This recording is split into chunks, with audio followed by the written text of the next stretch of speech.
बेटा, तुम कौन हो और तुम्हारी माँ कहाँ है? राजकुमार ने मासूमियत से मैनावती के निष्प्राण शरीर की ओर इशारा करते हुए कहा। मेरी माँ तो यही है। यह सुनकर राजा जैसे ठिठक गए। उन्होंने हैरानी से फिर पूछा, लेकिन बेटा, तुम्हें रोज खाना कौन देता है?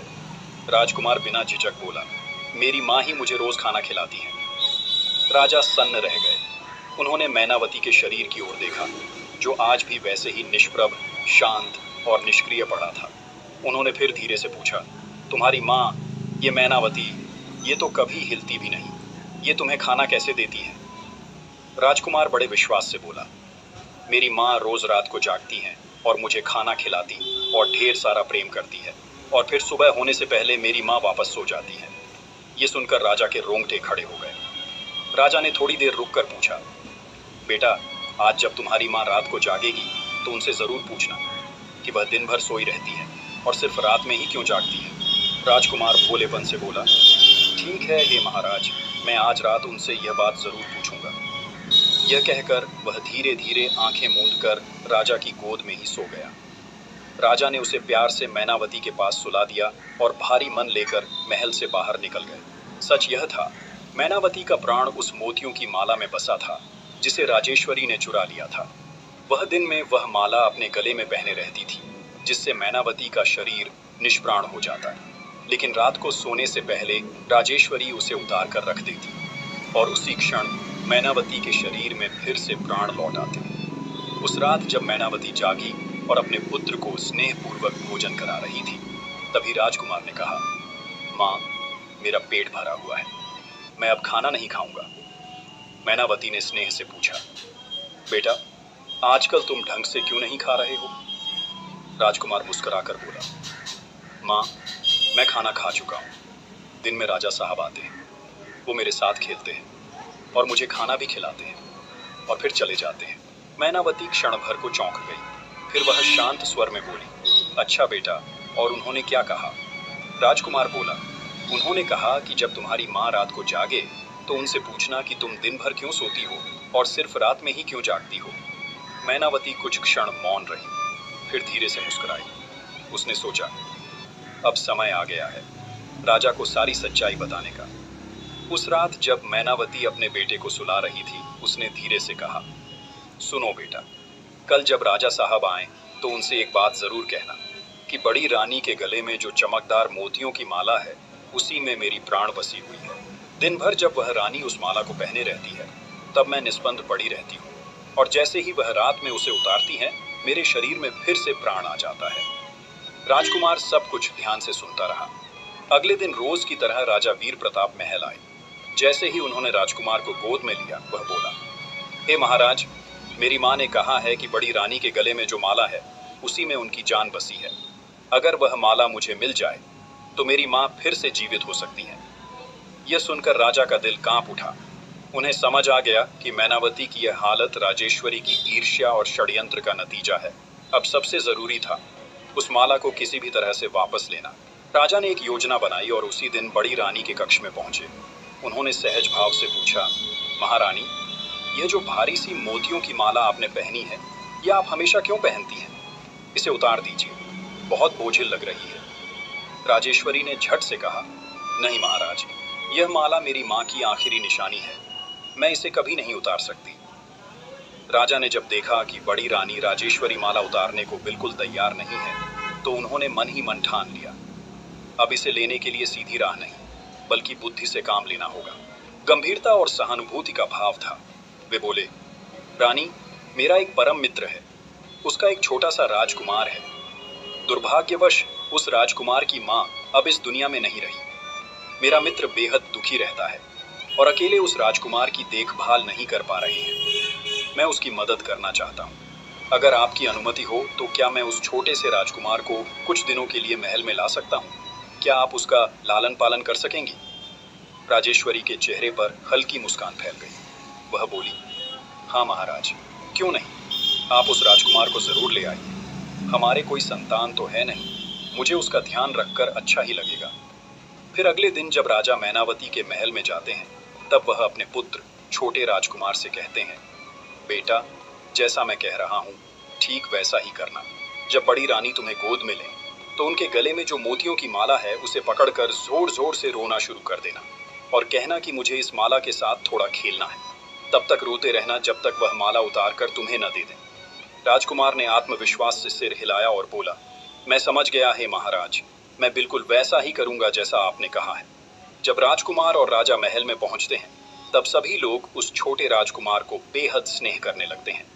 कुछ ही देर में बड़ी रानी वहां आई और राजकुमार को गोद में उठा लिया। जैसे ही वह उसकी गोद में गया, उसने माला को पकड़कर रोना शुरू कर दिया और मासूम आवाज में बोला, मुझे यह माला चाहिए, मैं इसके साथ खेलूंगा। राजकुमार जोर जोर से रोते हुए बार बार वही बात दोहरा रहा था।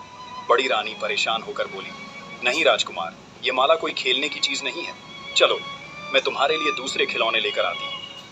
लेकिन राजकुमार अपनी बात पर अड़ा रहा।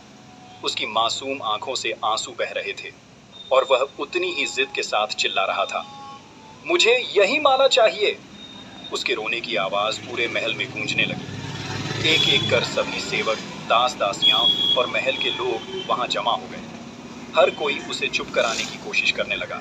कोई मिठाइयां लाया, कोई खिलौने दिखाने लगा, कोई उसे मनाने लगा। लेकिन राजकुमार के मन में बस वही माला थी। वह माला जैसे उसके जीवन का प्रश्न बन चुकी थी। उसे देखकर ऐसा प्रतीत हो रहा था मानो अगर माला नहीं मिली तो उसकी सांसें ही थम जाएंगी। उसी क्षण योजना के अनुसार राजा वीर प्रताप वहां पहुंचे। उन्होंने राजकुमार की हालत देखी और फिर गंभीर स्वर में बड़ी रानी से कहा, रानी जी, यह आप क्या कर रही हैं? आप इस राज्य की महारानी हैं और एक छोटे से बालक से माला जैसी साधारण चीज के लिए तकरार कर रही हैं। सोचिए, अगर इस नन्हे राजकुमार को कुछ हो गया तो लोग क्या कहेंगे? आपकी प्रतिष्ठा का क्या होगा? बड़ी रानी थोड़ी देर सोच में पड़ गई। उसे पहली बार अपने फैसले पर संदेह हुआ। मन में डर बैठ गया, अगर सच में राजकुमार को कुछ हो गया तो मेरी इज्जत मिट्टी में मिल जाएगी। उसने कुछ सोचकर धीरे से कहा, ठीक है महाराज, मैं थोड़ी देर के लिए यह माला इस राजकुमार को दे देती हूँ। जब इसका मन भर जाएगा तो मैं इसे वापस ले लूंगी। उसने अपने गले से वह मोतियों की माला उतारी और राजकुमार को पकड़ा दी। राजकुमार वह माला लेकर इधर उधर घूम घूम कर खेलने लगा। कुछ देर बाद वह सीधा राजा के पास आया और मुस्कुराते हुए वह माला उन्हें दे दी। राजा ने बिना एक क्षण गवाए राजकुमार को साथ लिया और सीधा मैनावती के महल की ओर बढ़े। वहां पहुंचकर उन्होंने वह मोतियों की माला धीरे से मैनावती के गले में डाल दी। क्षण भर में ही जैसे चमत्कार हो गया। मैनावती की बंद पलकें थरथराईं, होठों में कंपन हुई और अगले ही पल उसकी सांसें लौट आईं। धीरे से आंखें खोलकर वह बोली, महाराज, मेरे प्राण इसी मोतियों की माला में बसते हैं। जब यह माला किसी और के पास चली जाती है तब मेरे शरीर से प्राण भी चले जाते हैं। राजा की आंखें नम हो गईं। उन्होंने हाथ पकड़ते हुए कहा, मैनावती, अब मैं सब जान चुका हूँ। बड़ी रानी ने तुम्हारे साथ बहुत बड़ा अन्याय किया है और उसे उसकी सजा जरूर मिलेगी। राजा वीर प्रताप ने मैनावती का माथा सहलाते हुए कहा, तुम अभी कुछ दिन यहीं इसी महल में आराम करो। सही समय आने पर मैं तुम्हें अपने साथ राजमहल ले चलूंगा। ये कहकर राजा चुपचाप वहां से चले गए। उधर बड़ी रानी राजेश्वरी का मन अब बेचैनी से भर चुका था। उसके चेहरे पर घबराहट साफ झलक रही थी। वह बार बार इधर उधर नजरें दौड़ाकर पूछती, महाराज, क्या आपने उस छोटे से राजकुमार को देखा है जो मेरी मोतियों की माला लेकर खेल रहा था? अभी तो यहीं था, पर अब अचानक गायब हो गया। शायद वह आपके साथ ही होगा। राजा ने शांत स्वर में उत्तर दिया, नहीं रानी साहिबा, वह तो हमारे साथ नहीं है। देखिए, यही इधर उधर कहीं खेलता हुआ मिल जाएगा। रानी ने महल के हर कोने को छान मारा, हर कमरे, हर आंगन में ढूंढा, लेकिन राजकुमार कहीं नहीं मिला। थोड़ी देर बाद राजा स्वयं उसके पास आए और बोले, रानी साहिबा, मुझे अभी एक अत्यंत गुप्त सूचना मिली है। हमारा पड़ोसी राज्य युद्ध के लिए तैयार बैठा है और इस बार उनका पहला निशाना है हमारा महल और आप। राजेश्वरी सिहर उठी, महाराज, मेरी रक्षा कीजिए, मैं मरना नहीं चाहती। राजा ने गंभीर स्वर में कहा, आपकी रक्षा के लिए मैंने पहले ही एक गुप्त तहखाना तैयार करवा रखा है। वह इतना सुरक्षित है कि वहां कोई परिंदा भी पर नहीं मार सकता। वहां आपके लिए सभी सुख सुविधाओं की व्यवस्था कर दी गई है। आप कुछ दिन वहीं विश्राम करें जब तक संकट टल न जाए। डरी हुई बड़ी रानी कुछ भी न कह सकी। राजा के पीछे पीछे चलती हुई वह उस अंधेरी सुरंग जैसी जगह में उतर गई। भारी लोहे के दरवाजे के पीछे जब वह कैद हुई तभी उसे पहली बार एहसास हुआ कि महाराज अब सब जान चुके हैं। राजा बोले, रानी राजेश्वरी, तुमने जो मैना सुंदरी के साथ छल किया, उसकी यही सजा है कि अब तुम इस तहखाने में जीवन भर रहोगी। रानी की आंखों में आंसू भर आए।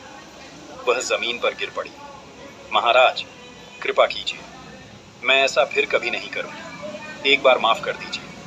पर राजा का चेहरा अब पत्थर जैसा हो चुका था। उन्होंने ठंडे स्वर में कहा, तुम्हें माफी नहीं मिलेगी, क्योंकि तुमने माफ करने लायक कोई काम नहीं किया। अब यही अंधेरा, यही अकेलापन तुम्हारी सजा है। इतना कहकर राजा तेज कदमों से बाहर निकलते हैं और सीधे मैनावती के महल की ओर बढ़ते हैं। राजकुमार को अपने सीने से लगाकर मैनावती की आंखों में देखकर राजा बस इतना कहते हैं, चलो रानी,